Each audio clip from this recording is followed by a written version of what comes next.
This episode of the Farmers Weekly podcast is brought to you in association with KWS, a trusted partner for farmers for generations.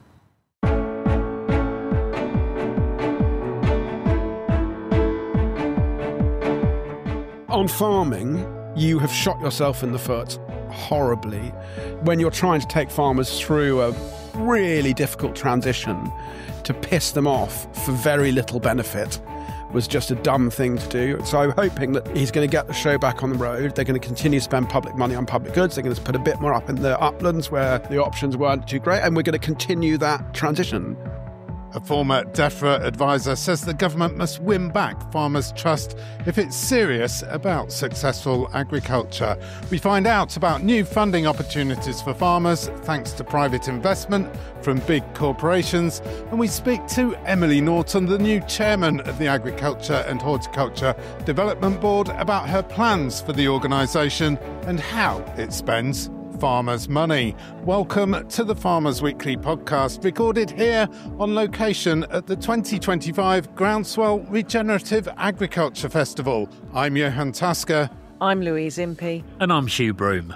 All that and more coming up, but first we're here at Lanark Manor Farm, joining thousands of farmers and 400 speakers for 2 days at Groundswell here in Hertfordshire. It's an annual event which has really come of age since it started a decade ago, from regenerative agriculture as something of a fringe activity to an increasingly popular farming system. Popular not just with farmers, but also with consumers, environmental campaigners, big business and indeed policymakers too. So much so that Defra Secretary Steve Reed is using this year's Groundswell event as the backdrop to announce £150 million in capital grants for farmers. The offer funds a wide range of on-farm projects, from tree planting and flood prevention to improved slurry storage and water filtration, a move Steve Reed says will help farmers boost profitability while protecting the environment. So Hugh, government ministers, they love coming to places like this when they've got something to announce.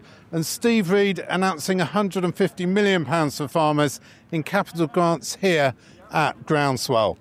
Yeah, the capital grants, some new capital grants. We think it's new money. Some clever so-and-so probably in a week go, oh, that's the so-and-so budget, recycled and rebranded. But no, let's give him the benefit of the doubt. There's 150 million quid there. Things like slurry store, calls it clean water, clean air, clean soil. So it's all around the environmental stuff. Effectively, I'm assuming it's an add-on to the slurry storage stuff. And then it sounds like there's some sort of one-shot bits in there for some of what would have been in old money, old stewardship options like boundaries and hedges and stuff like that. So we'll wait to see what the detail comes out. But yes, they have to come and give something out, don't they? He was pretty absent at cereals. And as you say, this is a nice, close to London one. It's pretty, a bit of tie-dye. It's a bit of everything as ever. And it's an easy place for a Labour minister just to slip in and slip out of. Louise, it is a particular side of the industry, as it were, Groundswell. It's, Hugh says it's a little bit tie-dye. It has been called Glastonbury for farmers. We could trot out all of those sort of cliches. But what do you think? Steve Reed choosing Groundswell to try and re-engage with farmers in the farming industry? Well, it's a good thing, isn't it, that he's trying to re-engage, if indeed that is what he is trying to do. Choosing Groundswell, I'm not sure about that. If you think back to the cereals event timing, of course, that was when the spending review was announced. So I guess he probably had to be in Westminster then. He's going to come up here. He's going to look around and see a very busy event, a very upbeat event. So will that give him the right impression? I'm not sure about that because, as we all know, there are a lot of things outstanding at the moment that farmers are worried about and concerned about.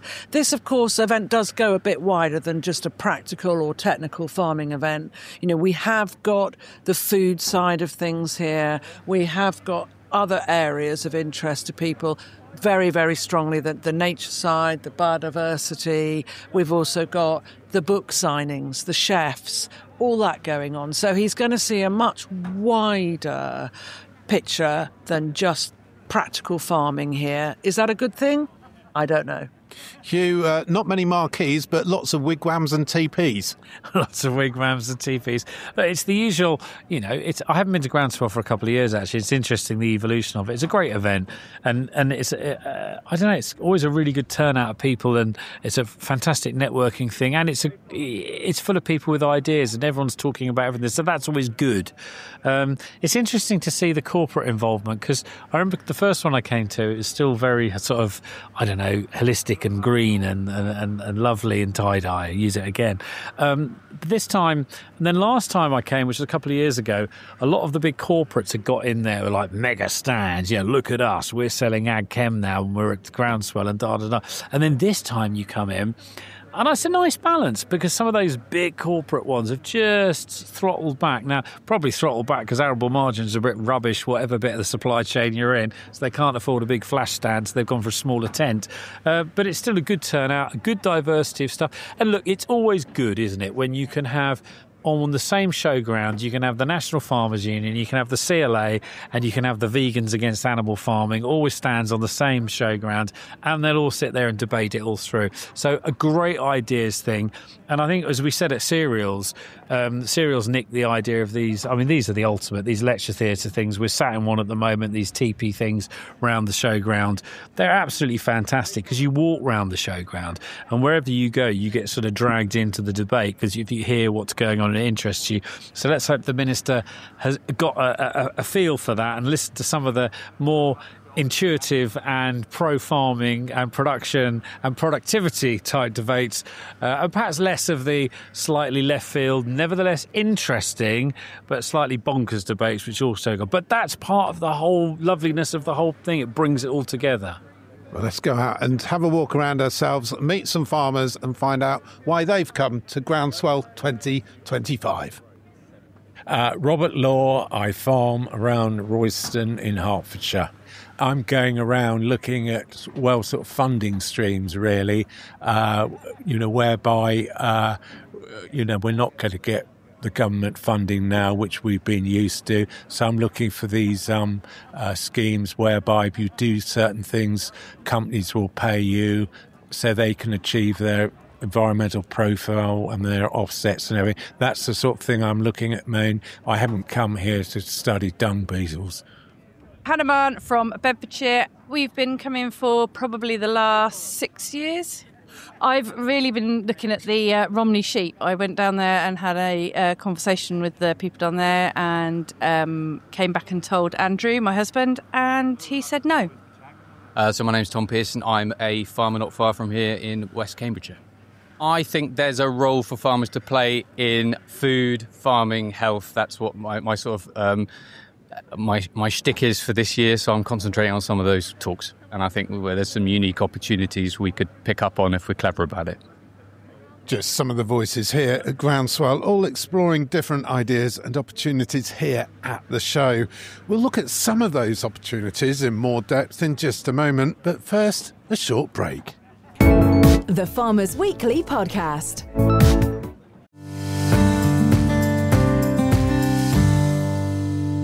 Hi, it's Kate Cobbold, Head of Product Management and Agri-Service at KWS. Today I want to talk to you about a new way of thinking at KWS, Productivity Squared. Productivity Squared realises the potential of our varieties. We know that yield is king and directly linked to profitability, so ensuring you have the right variety that can maximise output is key. But Productivity Squared is much more than that. It's breeding varieties that have resilience, are competitive, and will sustainably meet the demands of farmers and downstream partners. So how do we do that? Well, Productivity Squared isn't just a slogan. It's a bold statement of intent to deliver not just incremental gains in our varieties, but quantum improvements in yield and efficiency to deliver long-term sustainability on farm. We're investing today in tomorrow's super varieties because the crops of the future need to do more than just grow well. They need to grow smarter. At its core, Productivity Squared is about ensuring the varieties you select meet the demands not just of today, but for tomorrow as well, combining genetic innovation with practical flexibility to help you stay ahead of changing climates, markets, and regulations. Tune in to the upcoming episodes of our Productivity Squared series, where we will take a closer look at some of our key varieties for drilling this autumn.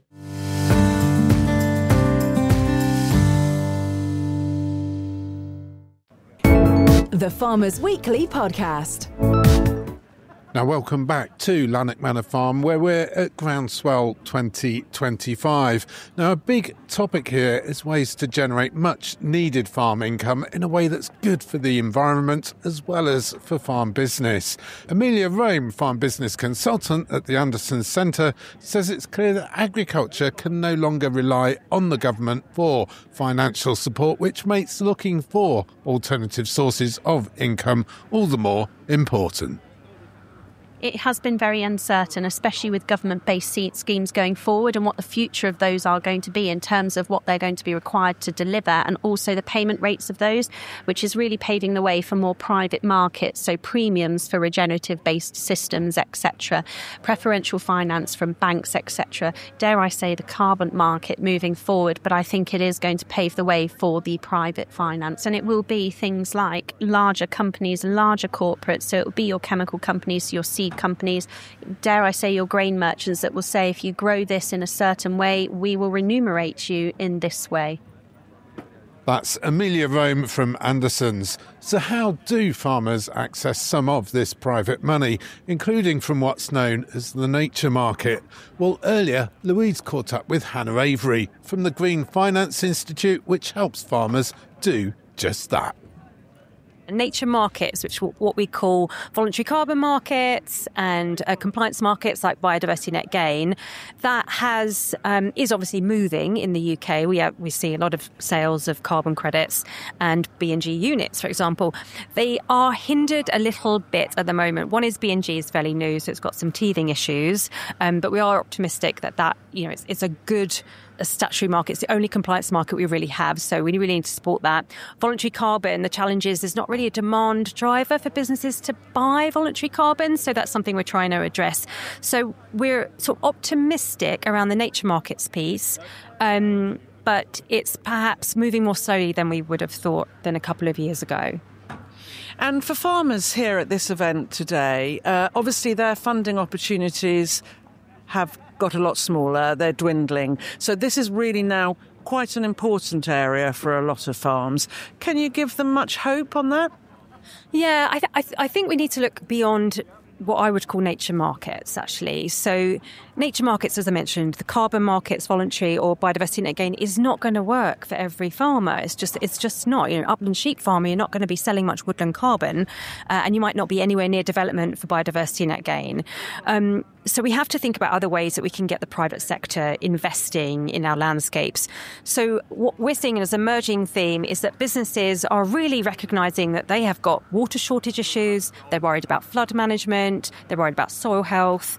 So we're starting to see businesses come together across a supply chain or even a large landscape, sometimes from infrastructure, could be a data storage company, worried about water shortages, could be Nestle's and Diageo's on the agri-food side, coming together around a landscape to say, how can we pay land managers and farmers to make certain changes that improve our own supply chain or operational resilience? And I think this is something that we're going to start to see more of. So beyond those markets, but sort of moving us outside the box of working with the private sector in a different way, that is going to require farmers to sort of come together and work at an aggregated model, aggregated levels. So I think that's what we've got to sort of the next frontier that we're going to be looking at. And do you think any trust issues might come from that? Farmers now dealing with a whole group of companies rather than just one or two. Might they feel that they are the small minnow in that whole supply chain? Yes, they could well do that. So I think it's about the sort of how those aggregation models are set up. And I don't think they should be set up by the corporates for obvious reasons. And whoever's representing the farmers obviously needs to be sort of on the side of the farmers, if you will. But there is going to be that give and take with the corporates because they want to know that they're paying the right price. So yes, I think totally we're right to think about those trust issues. So it's everybody working together then, not just the corporates, it's the farmers too? Yeah, it's very much supply and demand coming together in an aggregated model with hopefully some sort of neutral position in the middle, bringing that together, yeah. Some food for thought there from Hannah Avery from the Green Finance Institute about how farmers might access private funding from big business. The Farmers Weekly Podcast. And now a special shout out and message from this week's sponsor of the Farmers Weekly Podcast. Harvester Parts Limited, your partner for spares and replacement parts. When you're battling against a breakdown at the busiest time of year, the most important thing to be is ahead of the game. Make sure your kit is in working order so you're ready to roll when you're up against it. And when the stuff does go wrong, because it always does, make sure you've got a reliable partner who can get the right part to you next day. For spare parts for all major manufacturers, call the team at Harvester Parts on 07774 273 822. That's 07774 273 822. Or simply visit www.harvesterpartslimited.co.uk. That's harvesterpartsltd.co.uk for a calmer, more productive harvest.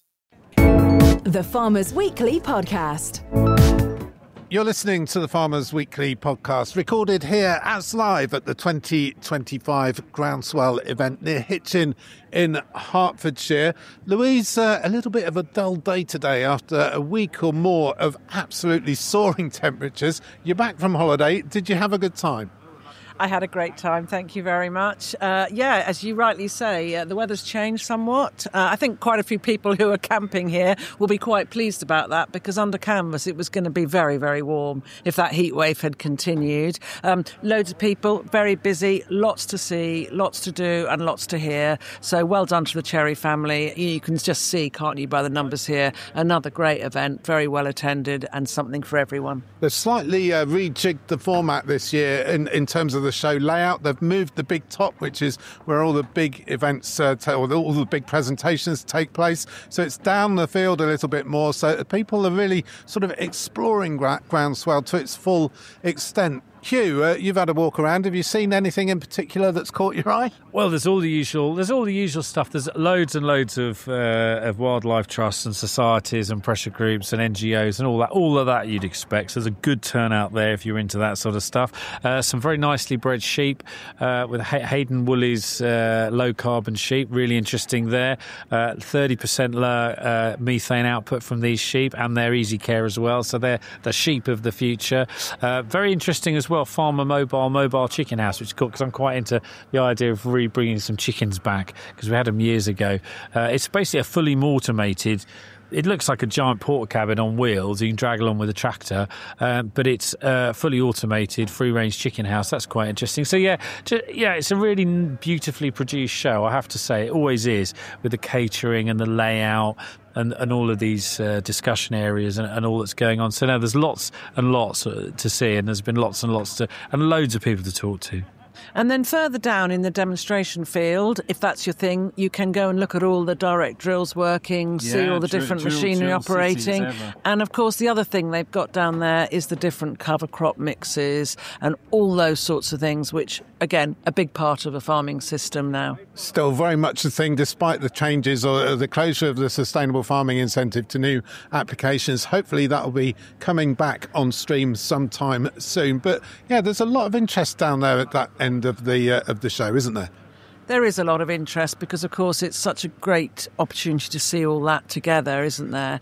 And then when we think about the biodiversity content of the show, I'm understanding from those that were camping last night that they've got a very high population of earwigs in the campsite. So I think quite a few people were dealing with earwigs for most of the night. But that's a good thing, a healthy farm, hey? Well, it shows, certainly shows that the biodiversity and wildlife habitats are thriving here at Lanark Manor Farm. Yeah, absolutely. It does. My grandmother was horrified. She had a whole farmhouse stripped of Virginia creeper in the 50s because she couldn't stand the earwigs. You can imagine if she'd been one of those tents. My God, poor Marjorie Broom would have gone mad.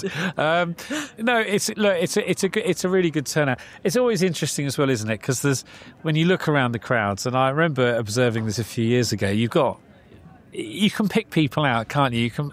It's really true. But you can say, oh yeah, they're the sort of people that are probably working for some sort of investment crew or NGO type. You're talking about Chiswick farmers, Hugh, aren't you? I'm saying, and there's a proper farmer because they've got a chauffeur on, but they stand out like a mile. And there's a sustainability consultant. There's a sustainability. Yeah, there's a lot of sustainability consultants. And then there's the ones that flock to the How Nature Can Pay on Your Farm seminars, who basically own land, dress for the piece for the day, want to continue owning land, but do absolutely sweet doodah to actually farm it. They just want to take money off it, not actually do a day's work. So it's a really interesting mix, and it's always interesting to see and to speak to those people. And earlier I actually bumped into Ben Goldsmith, which was fascinating, and we were talking about his beavers and the chaos that they're causing in his part of Somerset, which was quite an eye-opener as well. So lots going on there.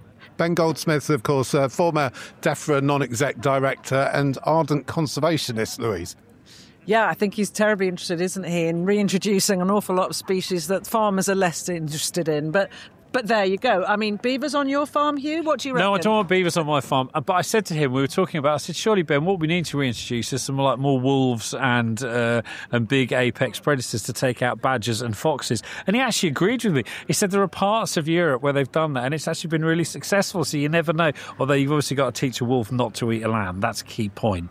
One thing that struck me this year with Groundswell is it's a little bit later than usual. It's about a week later, 2nd, 3rd of July, rather than the sort of the 3rd or 4th week of June. The weather this year also very, very hot. It's almost as if the Cherry family have moved Groundswell to coincide with harvest. Well, it's an unfortunate year in a way because it's so dry and it's been so hot. With us in the south, we're hitting 32, 33, even 34 degrees, I think, in places.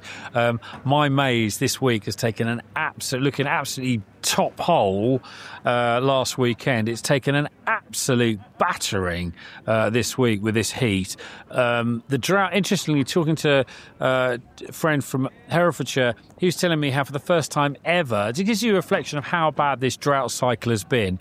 In Herefordshire, for the first time ever in 30, 40 odd years of farming, he's lost a field of maize. It's just shriveled to nothing because it has been so dry. So the drought thing is a real worry. It's a huge worry, and it's why why the combines are rolling so early. And Louise, your arable farmer friends, what are they telling you? Well, it was interesting, actually, when I arrived this morning, because I walked in from the car park with a farmer, and he was so pleasantly surprised. He has started his winter barley harvest, and he's been so pleasantly surprised with the yields that he's been getting. So I just found that interesting, and that's also on quite light soils, his farm. So that was a bit of good news. Sunshine always helps when it comes to cereal crops. It obviously doesn't help with maize crops, from what Hugh has said, but it always helps with cereal crops. You do get a better grain. So fingers crossed that we'll see some more good harvest results. Whilst the sunshine does bring with it the bolder berry, Louise, the big worry, though, on the ground is what we're not seeing. Whilst we're seeing snippets of pleasantly surprised tonnages, the worry is straw, and straw supplies being somewhat curtailed because of the lack of moisture. Numbers not looking too bad then with the harvest, at least initially. Are they looking any better with the markets, Hugh? Thank you very much, Johann. Finished their dead weight, 633.8 this week. That's back up just under a penny from last week. The live weight UK average 357. That drops 3p on the week. Lambs, SQQ dead weight at the moment, 648.2. And the live weight is 345.7. That dead weight pretty much standing on. The live weight just dropping slightly after a jump over the last couple of weeks. Pig price goes up 0.4 of a penny, 207.4. Not much cheer, well, a little bit in places in the arable markets, but also some doom as well. Feed wheat, 159.8.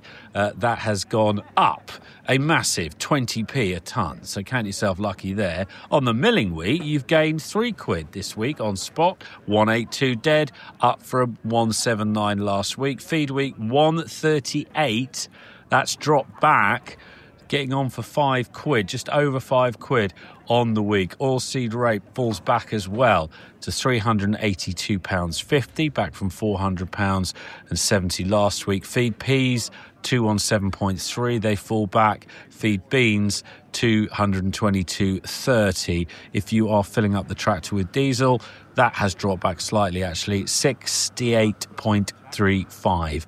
It's dropped back about a penny on the week. The Farmers Weekly Podcast. The Farmers Weekly Podcast. Now, we've heard one of the key messages here at Groundswell that farming can no longer rely on the government for financial support, at least not like in the past, with more money coming from corporations and big business rather than from the public purse. So how easy will it be to make that transition?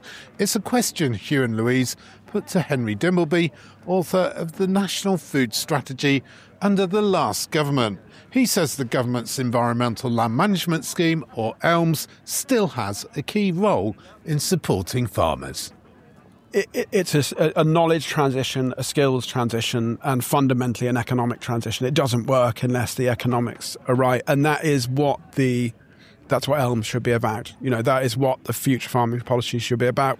But it needs, it is the case that when fertiliser is cheap, that effectively governments with subsidies to fertiliser and to fossil fuels are subsidising a system that destroys nature. And you can't expect a farmer or a supermarket, I don't think, to willingly pursue financial ruin to save the environment. You need to have the government create the right ground rules and the right trade deals that enable farmers to make money and be sustainable in that new system. And because other people would say as well, there's issues around product at a time where we absolutely have to be on productivity, not just because of what's happening in our country in terms of demand for product, population change, with global insecurity and all that's going on. It's resilient all the way. If we take a net hit in productivity because we're moving to what are better systems, how do we bridge that gap? I mean, it's ultimately about people got to eat less, or if we've got to get better at growing more stuff in more places, because it's not easy to balance, is it? Yeah, so people do have to eat less. Well, that might be the answer. If you all eat 70% less, you won't be fat, you won't die. He's had his lunch. Yeah, you've had your lunch. Yeah, you're all right. So I think you have to think about yield over a number of years.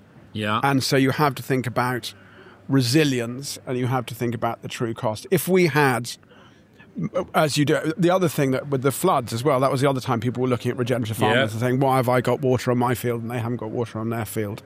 So I think you have to take a longer term view in terms of yields and look at the averages and the resilience.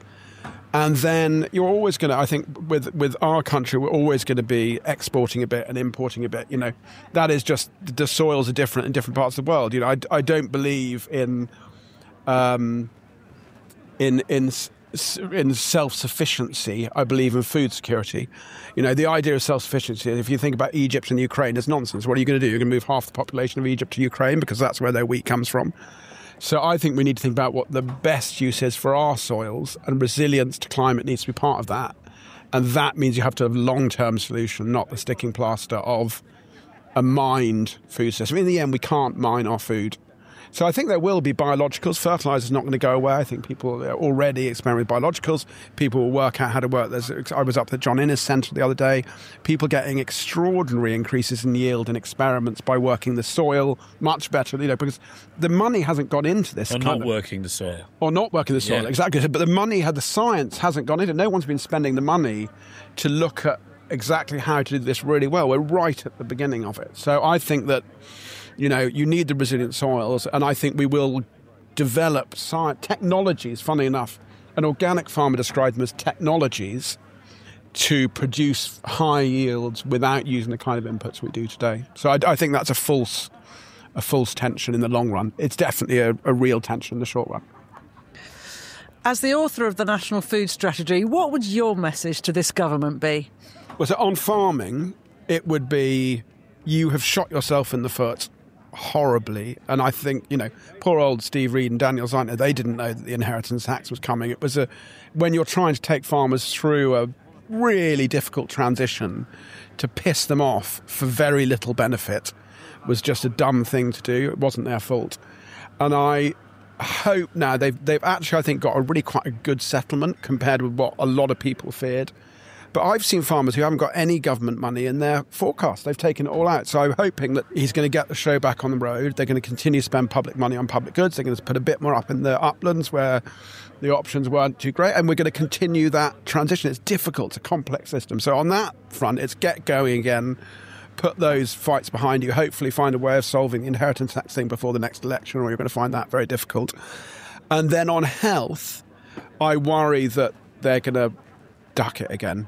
I worry that, Wes Streeting was talking about, we're not nanny states, and it's not the nanny state to try to create a food environment that means not so many sick people get sent to hospital. So I think I'm relatively confident that unless they get nobbled again by the Treasury or some other department, that in Defra they know what they need to do and they're trying to do it. On health, I've got less confidence.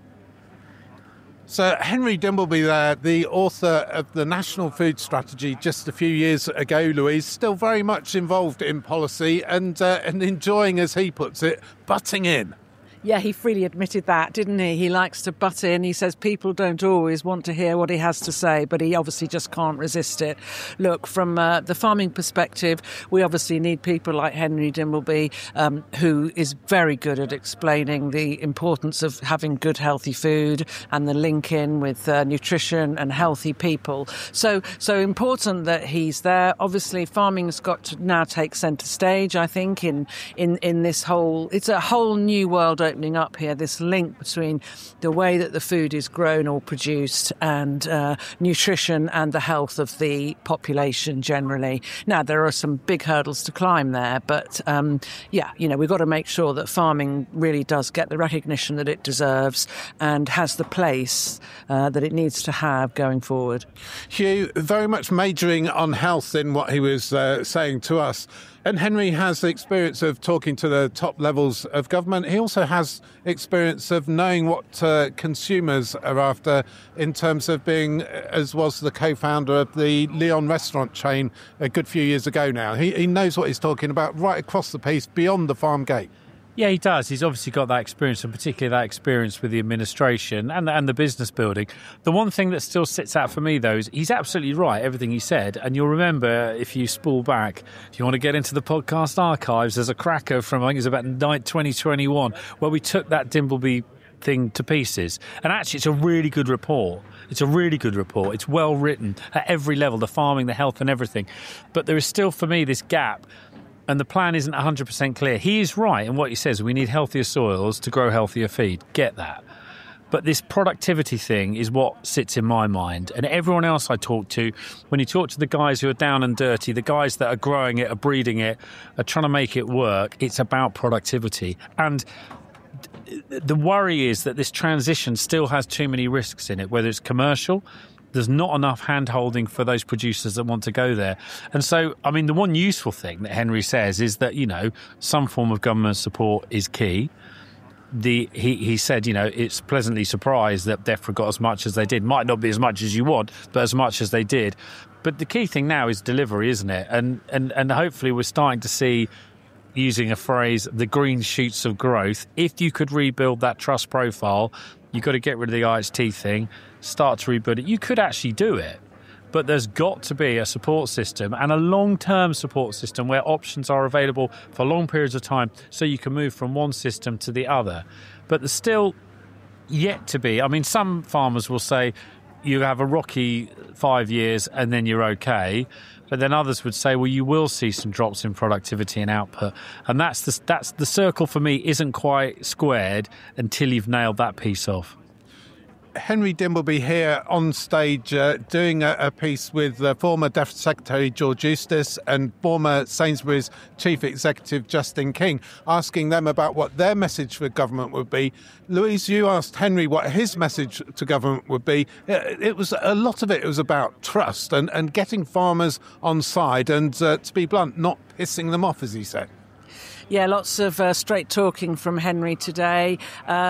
We know about the situation with trust, don't we? We've talked about it before on this podcast. It's at rock bottom now. The government has got a lot of work to do. Farmers are quite rightly not very receptive to many of their messages at the moment. So, really, really important. And we've got to hope that changes. We know that there are going to be some announcements in the coming weeks. So let's hope that the whole mood changes and that everybody can move forward. All of this, Hugh, within the current political landscape and a cash-strapped government. Yeah, it is. And, there's a couple of things. And that's a challenge in itself. We know that. But a couple of things this week that really, I think, it's possibly a vision into the future. I don't know. Perhaps I'm being over-optimistic about this. One is the rebellion that obviously happened in the House of Commons the other day over the benefits thing. That was a small number of Labour MPs that rebelled against the government. There was a good piece in the Telegraph where the data guy looked at the similar thing, and Blair had a similar thing. Although, as he said, Blair at the time had an approval rating of something like plus 60 points 1 year into his government, whereas poor Keir is at minus 38. Quite different. What it tells you, though, is when we think about the inheritance tax argument, for example, and what's going on there, ahead of that finance bill vote, which will be later in the summer, early autumn, does that embolden some MPs, some rural constituency Labour MPs, of which there are over 100, to actually think about, I can actually rebel here. It gives me some confidence to do that, because they'll vote for the right things. And obviously, many of them are utterly paranoid, as we said before, about becoming one-term wonder MPs, that they're there for 5 years and then they're gone. The other thing that happened this week, which I think was really important as well, and I think it shows it actually rebuilt my confidence in the elected masses, was the Westminster Hall debate around driven grouse shooting. While Justice... Say that again, driven grouse. Driven. The Westminster Hall debate about driven grouse shooting, which was sparked by a Wild Justice campaign. So they got their 100,000 signatures. Only one Labour MP actually spoke with them, i.e. against grouse shooting. All of the other MPs across all the parties that were there were very much in support. And it actually is utter gold for anyone campaigning in the uplands, whether it's talking about, socioeconomic impacts, conservation impacts, fire safety impacts, the grouse shooting bit itself. It's a huge piece, and actually they've sat and listened. Someone's done an amazing job lobbying them, or they're actually listening to the countryside for a minute, a nanosecond, and it gives you some hope that actually going forward, if the minister's announcements at the show here starts to rebuild some of that confidence, it is possible to move this along, and it is possible to get the confidence of producers back. But to do that, they need a long-term plan that they stick to, and they need to listen, and then they need to stick with it. The Farmers Weekly Podcast. Almost 10,000 people at Groundswell this year, record numbers as the event continues to grow. Among them, Emily Norton, newly appointed chair of the Agriculture and Horticulture Development Board. Hugh caught up with Emily as I was stuck in traffic trying to get into the show, and asked her about her plans for the AHDB as she seeks to ensure it delivers value for money for farmers. Fundamentally, we're here to do the things that levy payers need us to do that they can't do themselves. So there's a very kind of straightforward business case there, which is that we work for farmers and processors who collectively show up as levy payers and help them do their jobs better. So the plate spinning there is quite straightforward in many ways. We do one thing and try and do it as to the best of our ability. Can we do it better? Probably in some situations, as any organisation could. But I'm super proud of the work that these guys are doing. And in terms of those levy payers and doing the things that a lot of them still feel, look, it's got better than it has been for many years, but they still feel quite disconnected. There are certain sectors that still don't feel. How do we make them feel more connected? How do we make them value more of what you do and get you to do more of it? Yeah, absolutely. It's a perpetual challenge because hard to reach farmers, that stereotype of hard to reach farmers, well, it's a choice for them to be kind of, they're probably just not listening. Equally, the tools and resources that AHDB have are relevant for every single one of their day-to-day decisions. So, the recommended list is a really obvious example of that kind of thing. So making sure that we're visible and that we're accessible, so when people need us, we're there for them, I think is the most important thing that we can do. You can chase yourself down a rabbit hole trying to be on every farm gate. It's just not possible to do. But we've got to make sure that we are available doing the important stuff anyway, because everybody pays for us. So we've got to be there in the middle doing that work anyway. So it's there and ready for them when they want it. As you take this role on, do you worry at times about the fact that effectively HDB is a pseudo-government department and there are constraints, there are mechanisms, there's a red tape within that, and some would advocate for a more freer operation, so have statutory lines for collecting the levy, but then once it hits the account, it becomes the property of the levy payers PLC, and they can do exactly what they want. They don't have to go back to Whitehall. Is that something that you'd like to see happen? So I think there's a bit of a misconception there in terms of how levy payers' funds are allocated. At the moment, that money comes in through levy payers, and it is spent by the AHDB under the guidance of the sector councils through the feedback from levy payers to do the things that levy payers need us to do. Government doesn't direct us in what we do. But there's periods where things have been held up. I'm thinking, for example, on meat promotion. And there was many times where meat promotion campaigns were slowed because it had to be approved by this, that, or the other minister, as opposed to when COVID came and they didn't have to do that, they didn't have time to do that, and they worried, they did it, and actually they did amazingly. So one of my main ambitions for this organisation is to give it its confidence back. There are so many brilliant professionals, marketeers, researchers, scientists, knowledge exchange professionals within this organisation who are so skilled at doing their job, and allowing them to get on and deliver for levy payers is unbelievably important. And you're now looking for a new CEO. What sort of person are you looking for? Well, I have a list. It's such an important time to be taking on here. I'm so grateful to Graham Wilkinson, our outgoing CEO, who's done an incredible job at really steadying the ship.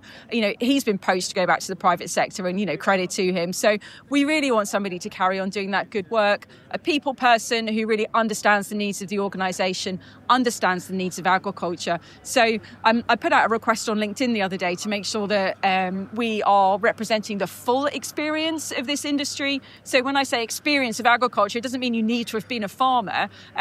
We represent food processors, levy payers, all sorts of different parts of the supply chain, and it's a hugely diverse industry. So really want to make sure we're attracting the best candidates with full ambition to be driving this organisation forwards and giving it the support that it needs in order to deliver. And I think that's the point that we keep coming back to. It's this confidence of the business to deliver for levy payers.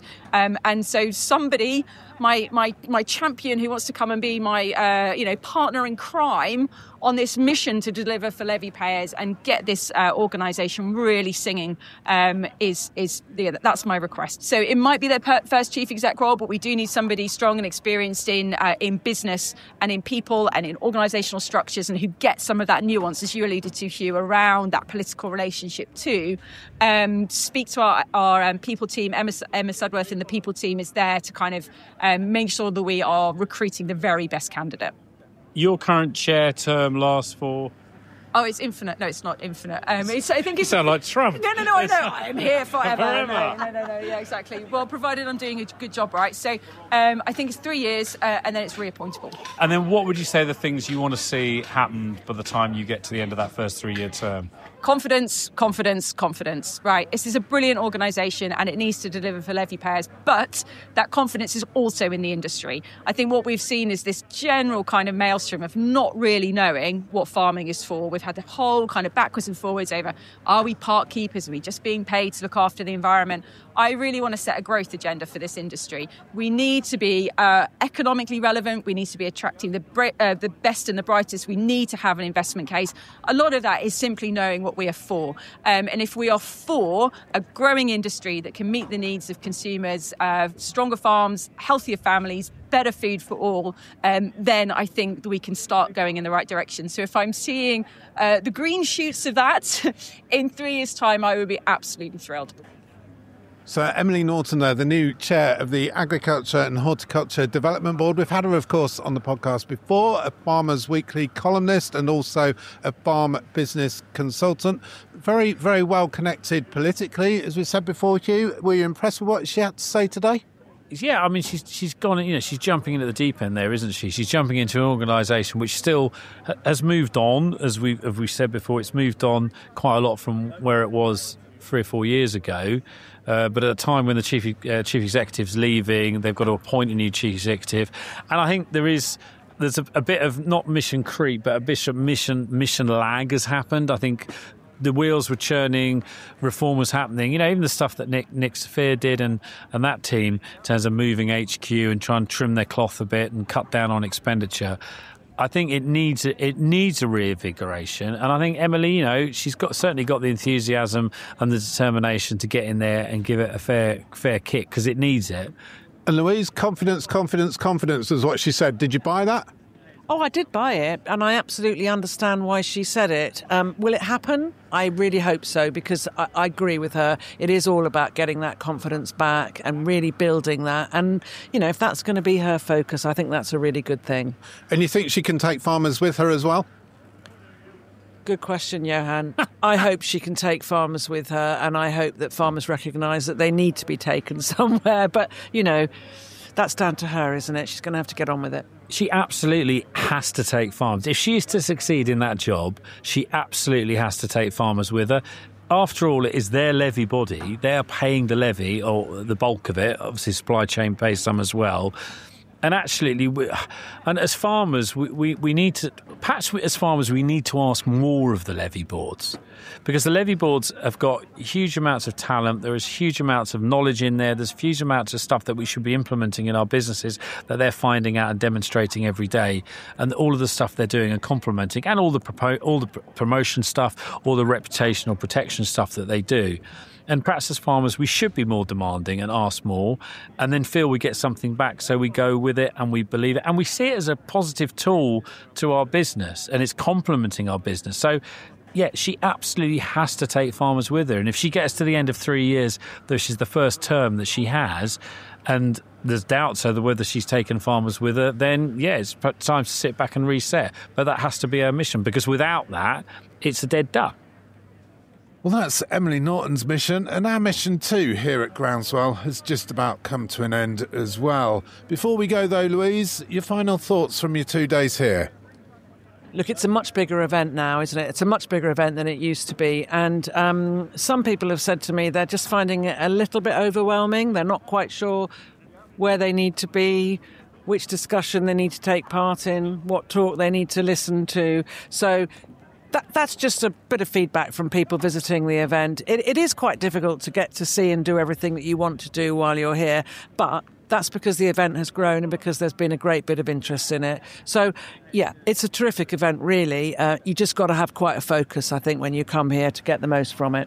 We've spoken about it being like Glastonbury for farmers. It is a bit like Glastonbury. You're not going to see absolutely every single band. You've got to go to the ones that you want to see and maybe, try something new, a little bit left field, and see if you like it, Hugh. Dip your toe in and see if it gets bitten. But the thing with it is, you say it's Glastonbury for farmers.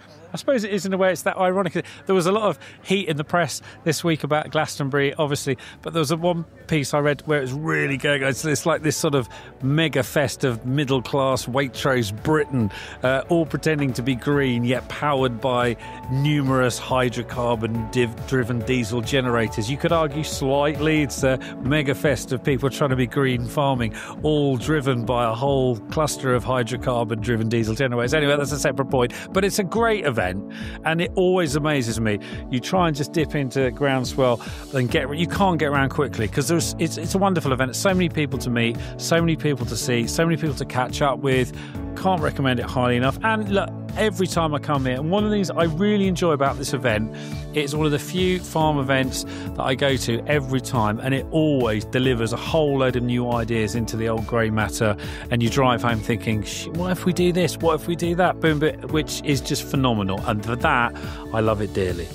Hugh loves it dearly. I think we all love it dearly. And that is it from Lanark Manor Farm for this episode of the Farmers Weekly podcast from Groundswell 2025. We'll be back next week with all the latest news, views and analysis from all the big stories affecting UK agriculture. And we do hope too that you've enjoyed what you've heard. If you have, please do subscribe to us wherever you get your podcasts. And if you really like what you've heard, please do leave us a 5-star review. Until next week, though, I'm Johann. I'm Louise Impey. And I'm Hugh Broom. This has been the Farmers Weekly podcast. Thank you for listening.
This episode of the Farmers Weekly podcast is brought to you in association with KWS, a trusted partner for farmers for generations.